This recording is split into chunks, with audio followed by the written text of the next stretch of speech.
You're watching Duct Tape and Popsicle Sticks with Mike and Maria Keiser. Because sometimes you feel like your business is being held together by duct tape and popsicle sticks. On this show, you're not going to hear the latest business fad. You're going to get useful information that you can apply to your own business right now. Hello and thanks for watching another riveting episode of Duct Tape and Popsicle Sticks. I'm Mike Keiser, along with a woman who once had an avocado as a pet, Maria Keiser. How are you today? Well, remember those days you said people didn't want to talk to you and stuff, and we'll get into that in another show, maybe on Dr. Phil. But you're speechless so far. But how do you respond to that? I have no idea. I don't even know why I said it. But as usual, folks, everything you need to know about how to reach us, how to subscribe, how to share, all that stuff is below in the show notes. And just once again, as usual, I want to say thanks a million for joining us. We really appreciate you watching.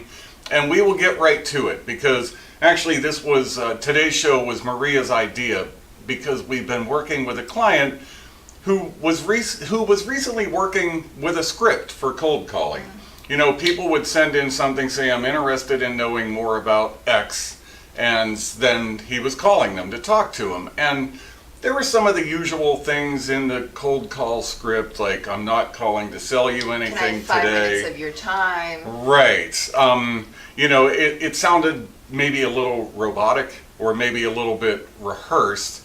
And for some people, cold calling, phone call marketing can still be amazingly useful. So we've seen it work in the IT business, we see it work in the insurance business, we see it work with people that sell point of sales, we see it work with people that do payroll. So we're not kicking phone calls to the curb here, but you had a real reaction to maybe not using scripts that sound so robotic and so rehearsed.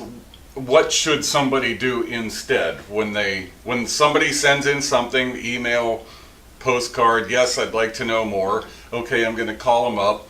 How do you suggest they handle it? In the past couple of weeks, we've been talking about communication and utilizing assertive communication. And these scripts couldn't be farther from assertive communication. They're so passive in nature. They're so subordinate. And you know, quite frankly, if you think about when you receive a call, do you really think that person cares about your family or cares about your hobbies or what you did that weekend? No, they should get right to the point. And if you have filled out a form and somebody's replying to that, you are essentially looking for someone who is knowledgeable about that topic, who can help you through it. And if the individual starts off with these passive subordinate comments, what are you thinking? You're now thinking, oh, I have the leverage over this person. I don't want to talk to that person. But what if? Can I interrupt? You can. Not only you think you have the leverage, but when you make a statement like, I'm not calling to sell you anything today, if I were the receiver of that, why are you calling? Why are you calling? Like, of course you're trying to sell me something today, and it's okay. So maybe just be more consultative and see if I'm the right avatar to sell something to. But Right. Don't give me that. As soon as you say I'm not selling anything today, my defenses immediately go up because you're selling me something today. Sorry, I got a little No, emotional. it's fine. So, you know, I would say walk in like you own the place because that is what somebody is looking for when they're making a hire, whether it's an employee or a company or they're looking for an expert to walk them through it.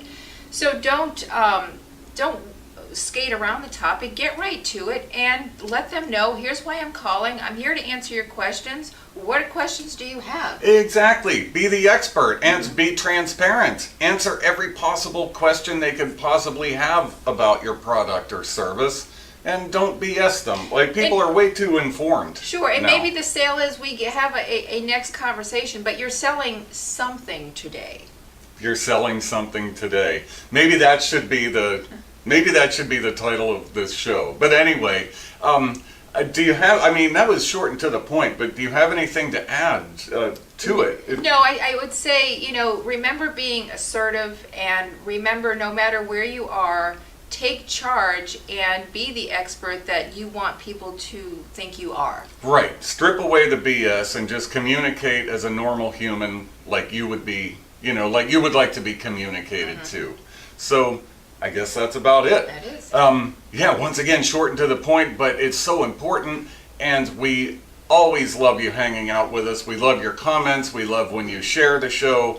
We love to hear back even when you disagree with what we've been saying, or we've even had a couple of people contact us and say, in that show, I don't even know what you were talking about. So anything you want to communicate to us is fine. In the meantime, you've been watching Duct Tape and Popsicle Sticks, where we make your business better 3 minutes at a time. Ciao for now. You're watching Duct Tape and Popsicle Sticks with Mike and Maria Keiser.